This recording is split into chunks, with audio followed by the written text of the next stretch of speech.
to another Bright News discussion. My name is Shannon Braswell, and I'm joined today by a very special guest. So, without further ado, I'm joined by Jovani Patterson. So, how are you doing, Mr. Patterson? I'm doing well, Shannon. How you? I'm all right. I'm all right. You know. That's what's So, up. yeah, yeah. So, I wanted to get you on, man, to get your take on some things politically and what's going on, in Black America, Black communities. So, for starters, would you mind just telling us a little bit about yourself and, your work and your business and everything? Yeah, so I live in West Baltimore. I was born in Baltimore, but I grew up in South Carolina. Graduated from school down there. But I've been back in Baltimore since I was about 19 years old. So, um, came into manhood here. Had my kids here, got married here. Bought a house here in Baltimore. So I'm a Baltimore resident, Baltimore native, Yeah. and Baltimore is home. Professionally, I work as a cybersecurity engineer. Okay. Went to school, figured I had learned enough, and then just started working in the workforce. But just being able to uh, use the library and research and do those things, you can really, and when it comes to tech, you can really put yourself in a great position. Mhm. And also, I'm the co-founder of Metro Conservative Media. Mhm. So it's pretty conservative media company based right here in Baltimore. We have a really hit show, Poppin' Politics, Okay. that we're about to cross 100K, and maybe by the time this is published, we will be over 100K. Okay. And we're growing, we're expanding. And I'm also one of the hosts on a new podcast that we're starting called Just the Guys. So Shannon, had to get you out there too, Oh, get you on our podcast, and yeah, it'll be fun. Um, yes. but yeah, Thank man, you. I'm just a West Baltimorean, just Yeah. trying to make it, man. Yeah. Yeah. I hear you. I hear you. And I appreciate the invite. I'm more than willing to show up, brother. All right, More than on, man. willing to. Come on. Yeah. Yeah. So maybe we could start by what what led you toward, or maybe you've always been conservative, but if you weren't, then what sort of pushed you in that direction? Well, I find it kind of an interesting story, right? Because Mhm. when I was a kid, and your first time voting, you're coming right out of high school and going into college, and you're turning 18. Mhm. And I asked my parents, like, what's a Democrat, what's Republican, first Yeah. time voting and everything. And back in 2004, when I asked that question, they said, black people are generally for the Democrats, and Republicans are generally for the rich. So I looked Mhm. down, I looked at my wallet. I'm Yeah. black, not rich. Yeah. so Yeah. so I'm Yeah. voting Democrat, right? Mm. And that's kind of how it started. But my parents raised us really, with those kind of traditional values of, family, God, family, take care of your neighbor, be honest, have, character, Mhm. those type of things, hard work. And my dad really instilled that, in us growing up. And so I think that was kind of the foundation of just me as a person. Yeah. And then later on in life, you start looking at your paycheck and you start seeing results of where Mhm. your money goes. When I'm talking about that, I mean tax dollars, and you see that they're not going to the things um, that are beneficial for the community as a whole, Yeah. or they're anti things that that work. For example, family. Um, I just started looking at it and saying, hey, which party and how does my vote match my values? Mhm. And also I did a bit of research, man. Like, I started researching the history of, the two-party system in America. Mhm. I started doing the research of, what happened after slavery, and what are some of the key issues, and really it's the destruction of the family. And Yes. then when you look at, how do you destroy a community, or how do you tear, any, if you're trying to take over a village or a community or anything, like how do you do that? Yeah. And the big thing is you take out fathers. So, I just kind of started looking at, who was more pro family, pro, pro community and those type of things, and who was, kind of against that.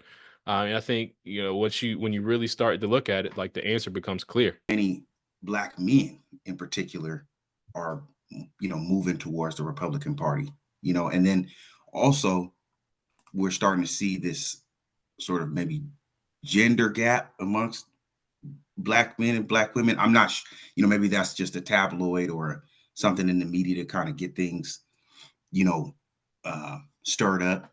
But why do you think so many African American men are sort of, leaning in that direction? Look, man, we popping politics. We did that. I took Shelly E out, and Mhm. we actually kind of did like a little man on the streets, Okay. asking that very same question. Yeah. And I think, some of the responses that you get from, kind of people that aren't black men are very interesting. But Mhm. from a black male perspective, it goes back to what is important for my family. And maybe that's a black man perspective, maybe it's just a male perspective, Mhm. maybe it's just a human perspective. What's important? Can I provide for my family? Right? Mhm. Mhm. Can I send my kids to a decent school so they can get, educated, and not just educated, but are able to stick to some of the values that I bring Mhm. for my family, right? Understand when you go into a community, that there's different people's different perspectives, but are those, is it encouraged to kind of get some of those perspective, or is there a dominant kind of thing that we're trying to indoctrinate our kids with Mhm. versus, just share the perspective, right? Yeah. Am I able to be safe in my community, right? That's a Right. big thing, among particularly black men. I want to keep my kids, my family safe. I want Right. to provide for my family, and I want to be the guider of my family, right? So the Yeah. schools again enhance but not overstep their Right. bounds. So what we see is a lot of men, like a lot of black men, and maybe just males in general, waking up and paying attention to these type of things, because that's what's important, right? Mhm. If I'm able to do those things, then we're good, right? If Right. I'm being hindered from doing those things where we're saying, no, we're going to take your kids away, or Mhm. we're saying, or the system is saying, um, it's okay for crime and violence to, be on your streets with no accountability and those type of things. Mhm. A lot of those things are, against the essence of what it means, to be a protector and provider. Right. Right. Yeah. Yeah. Yeah. I'm thinking here about when you said that, I was thinking about what we have going on right now, which is sort of the immigration crisis, Hmm. right? And you got, a lot of people coming from various different backgrounds, cultures, and everything. And, just how unbalanced it is. You think about people coming from other places into these communities. Most of the time, we know that it's largely uh, communities of minorities. Hmm. Black communities, right? You see what's going on in like Chicago. Yeah. You know, um, and all up and down the country. So, how do you think that, what part does that play into, building a strong community, a strong community with strong families and, everything? I mean, talk about safety, Yeah. is, and that's not to try, it's not an attempt to try and make, migrants or immigrants as inherently evil, but it's just, I think, it might be something to be aware of when you talk about trying to protect your family. We don't necessarily know where a lot of these people are coming from and their intentions, right? And you talk about the age group. Hmm. They seem to be mostly males who are in their 20s and 30s, capable of probably fighting, Yeah. engaging in some kind of combat. So yeah, maybe yeah, if you could just. So again, it goes back to the point of being able to provide, right? If you're Mhm. coming in here and taking opportunities, Mhm. that I have to put food in my kid's mouth or my family's mouth, or money into my child's savings, or provide, sneakers for or shoes for my wife, or just anything, right? That kind of goes against, you know, the values that we bring. And Yeah. granted, I don't mind people coming here if you're doing it the right way. Uh-huh. multiculturalism isn't necessarily a bad thing, but you should assimilate to these the American values, right? We build community, we love our neighbors, we take care of one another. Right. Um, but at the same time, it's like, preferential treatment is given to the to newcomers, when you have people here that have been struggling for years or Yeah. decades, what have you, and Yeah. aren't getting that same kind of leg up or that same grace. Yeah. So I think that's why you see a lot more people who are looking at it, I guess, from a more dare I say logical perspective, that's Mhm. saying, hey, like these things, if we had all this money for these particular people, why couldn't that go towards started helping these people, these other people that were here, start a business or buy a home like they're trying to do in Cali right now, Right. those other type of things. Mhm. And I'd rather stand for somebody that just kind of protects my opportunity to do it than Yeah. give that up to someone else. Right.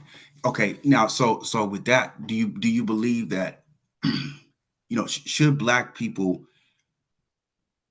hold the government a little more responsible for the policies that they enact, or they promise to the Black community and don't deliver, right? Or should Black people say, okay, you know what, um, the government is not going to do anything for us, right? Like the policies they keep putting out, they say good things when it's time for the election, and we're just not getting a good return on that.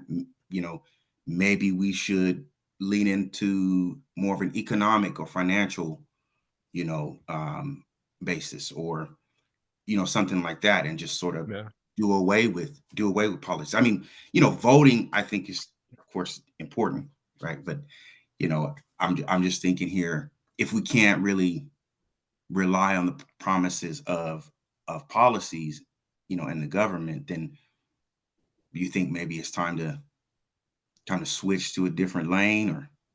Well, look, man, the blame game is fun to play, right? Yeah. But but in the end, nobody ever wins, right? So I Yeah. definitely understand. But there has been, I would say a lot of intentional policies, to hurt families, hurt communities. Yeah. But then you go back and say who supported them and who Mhm. continued to support them. So there is a little bit of, or a lot of, personal responsibility on the civic engagement aspect, right? I have Mhm. a ballot issue committee here in Baltimore called People for Elected Accountability and Civic Engagement. Right. And what that does, man, I understand that, one, yeah, we can blame elected officials and those type, yeah, and those people Yeah. for a lot of policies, but in a lot of ways, we're not cleaning our own front step either, Right. right? So there is a level of personal responsibility that is required. And I Mhm. think, particularly men, when faced with the challenge, we see that, right? We Mhm. generally see, all right, I need to do it. All right, it's time for me to go. Yeah.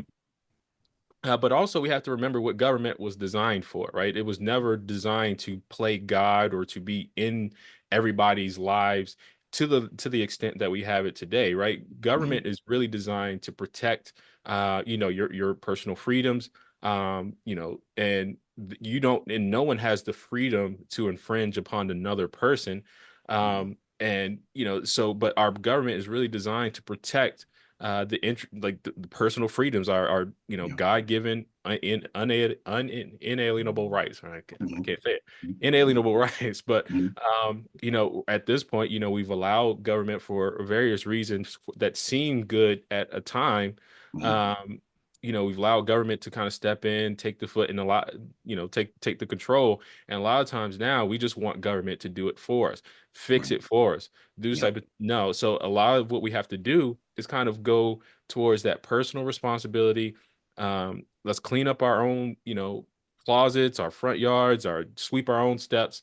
Right. But I need the right to do that too, right? Mhm. You Mhm. in Baltimore, I mean, just a kind of funny analogy. In Baltimore, they're trying to ban, gas powered leaf blowers, Mhm. right? And Mhm. that's that's going to hurt more businesses. That's going to Yeah. hurt other people that are trying to make it. And it's really for a negligible amount of gain. If it's any Right. gain, it's probably more loss than anything. Right. um and so you have people kind of pushing those type of things versus, um why can't we reduce the taxes in Baltimore City? Right? Mm-hmm. We have all these vacant homes and businesses are leaving, and the black population is leaving at a clip of 500 residents per month, right? Wow. So Wow. you're talking about leaf blowers, right? Yeah. Let's address the economics of starting a business. Let's address the school system, which is failing our kids, and we have multiple schools that can, that the standardized testing, they Mm-hmm. can't pass and do basic math. You're setting these kids up for failure. Mm-hmm. Um, and then let's address the child support system, right? Why aren't we talking about that? Yeah. Where that's taking more men out of homes. And if you're, behind, delinquent, or what have you, Mm-hmm. not only can they take your license, your driver's license, but it could take your professional licenses. It can, just completely destroy you Yes. from building, families and career for yourself, Mm-hmm. and for your, for your family. Mm-hmm. So, why aren't we addressing those things? We're talking about leaf blowers, right? So I Right. think that's a big reason why we're seeing a big shift.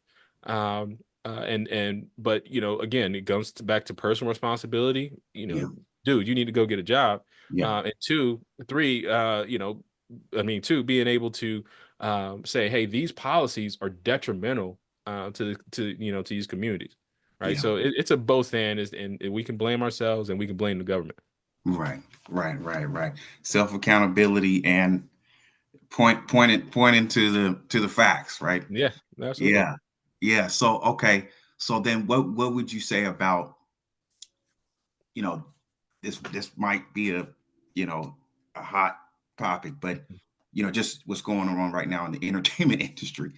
But how do you feel about, you know, someone might argue like, the black entertainment industry is sort of harming the, black community itself, with a lot of the music and, things that are coming out. And you see like, okay, the DNC, the Democratic National Convention, and you got, not trying to put nobody spotlight, but you call on Megan the Stallion to do Yeah.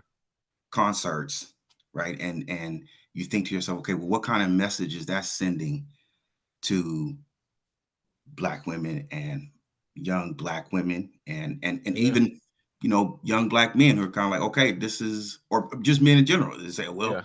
this is what they like, this is what's cool, you know what I mean? And then it's like black people are saying, but we don't want that. That's not how we want to be seen on the world stage. We don't want to be portrayed as that. We want something else. And it's kind of hard because you're like, how do you fight against that?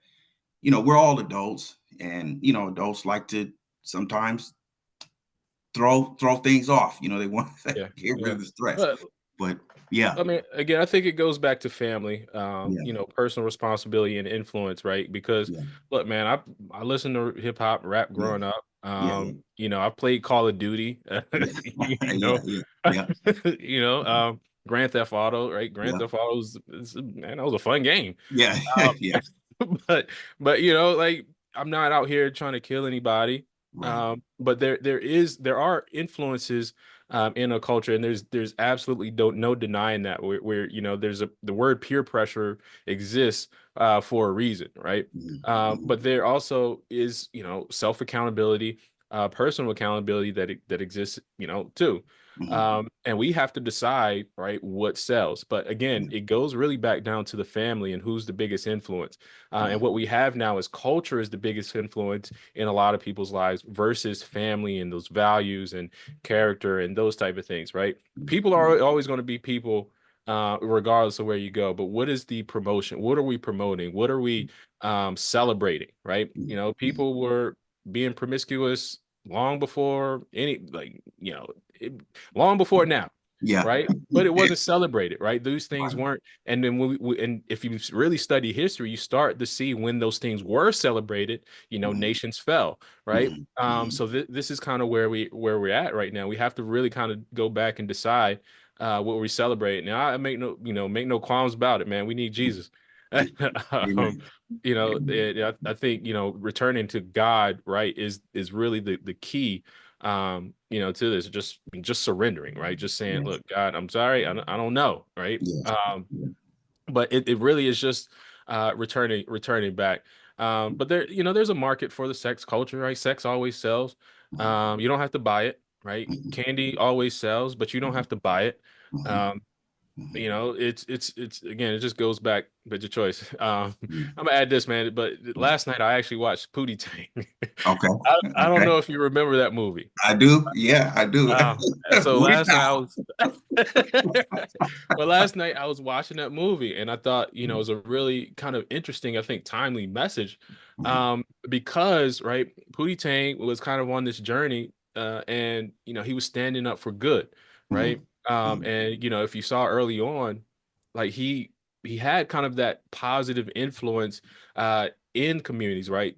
Yeah. Don't eat too much sugar, Yeah. right? Stay away from alcohol and drugs, right? Mhm. Mhm. And those type of things. And he had a community that was built around positivity, Yeah. right? And that kind of got infiltrated by in the movie just corporate interests, like Mhm. profit and greed. And there's no denying that profit and greed, well, I would not say profit, but definitely greed, Yeah. are are influential factors for some people making decisions.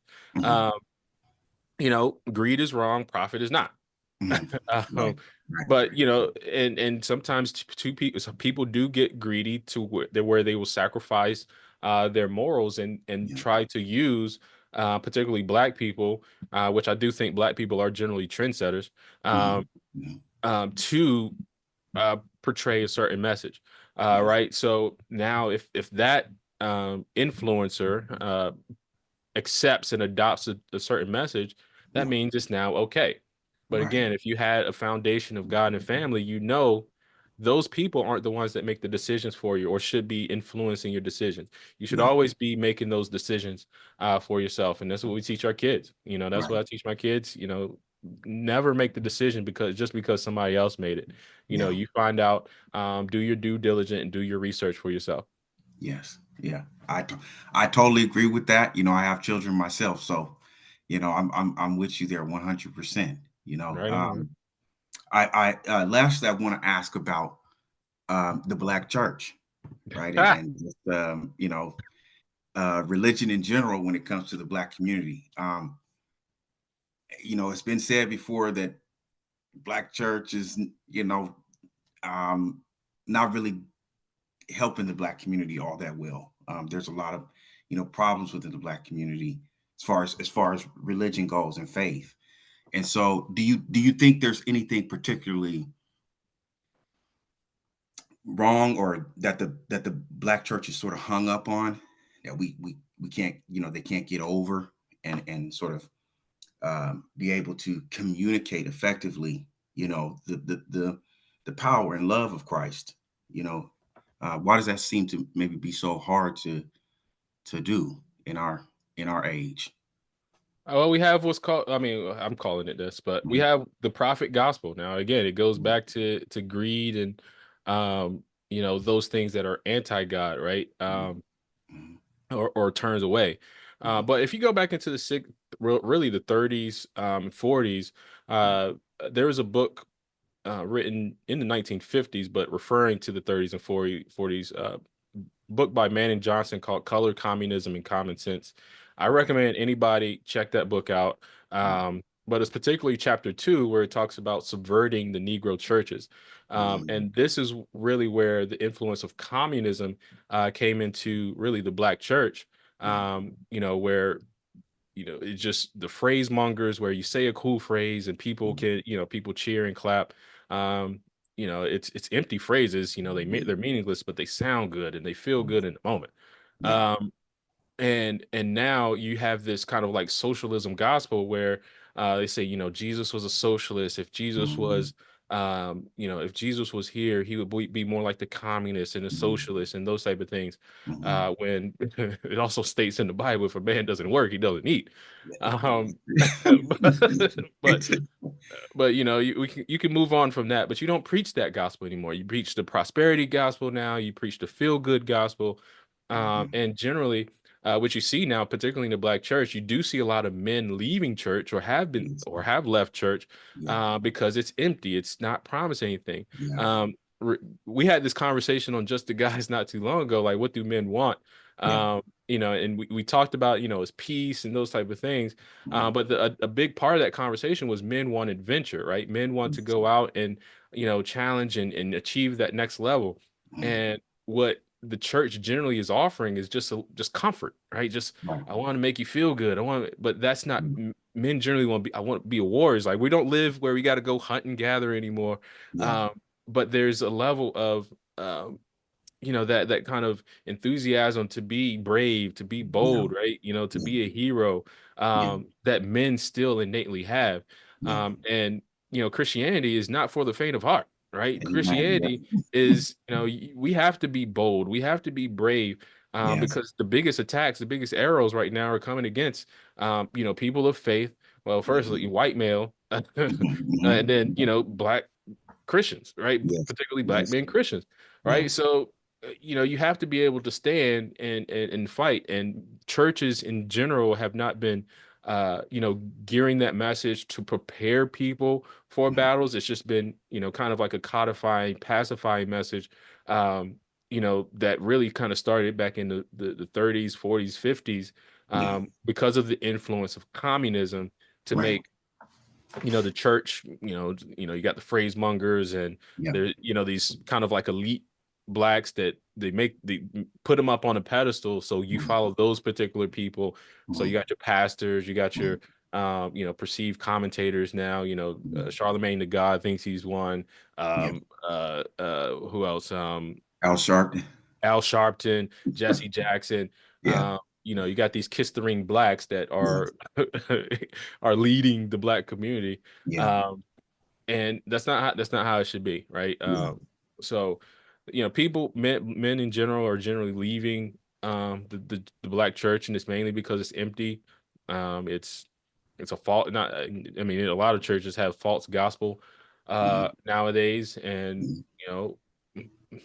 you know we just turn It's it away all- from it, right? Yeah. Yeah. They're tired. Tired of the fabricated Yeah, church. Man. yeah, Yeah. absolutely, man. I hear you. I hear you. Okay. Well, Giovanni, I want to just to circle back on the Metro Conservative Media. Where can people check that out and find you? Right. So you kind of got to go to each of the platforms right now. Pop and Okay. Politics is our big show right now. Okay. Like I said, about to hit 100K. Yeah. Probably maybe by the time this airs, it we will be over 100K. Okay. But Just the Guys, so it's at Just the Guys podcast. Okay. That's on YouTube. Okay. But we're pumping out content. So those are the main ones right now. Okay. Pop and Politics and Just the Guys, and we do partnership with some other channels. So you Okay. may see me on popping in and out, but that's the best Yeah. places to find me. Yeah. I tell you, that's how I found you recently. I saw that hot take on pop and politics. Yeah, Actually, I saw Kwame Brown did a yeah. reaction to that video. So yeah, yeah, Yep, I yep. So enjoyed yeah, it, man. that popping politics was my first baby, bro. Okay, yeah. My Well, first let's say digital baby, I guess. yeah, But yeah. It was she's growing up. She's growing up fast. man, yeah, man. I remember when we started that channel, man. Yeah, It was tough at first, but then yeah, just things started we started moving. I'm just so proud of them over there, just yeah. what they do. Like we chat constantly. We're always in Slack, but just debating. Like if you saw our chats, man, like we're fighting each other, we're um Yeah, challenging each other, man. But yeah, it's fun. Like this team is growing yeah. so quickly and so fast, and we're building something I think that's going to last for generations, man. I believe it. I believe it. I believe it. Well, Yep. brother, thank you so much for joining me again, man. I know you got a lot on your hands, so I want to thank you for taking some time out to talk with me today. All right, on Shannon, man. Hit me up anytime, brother. Okay, thank you, brother. Absolutely. All right.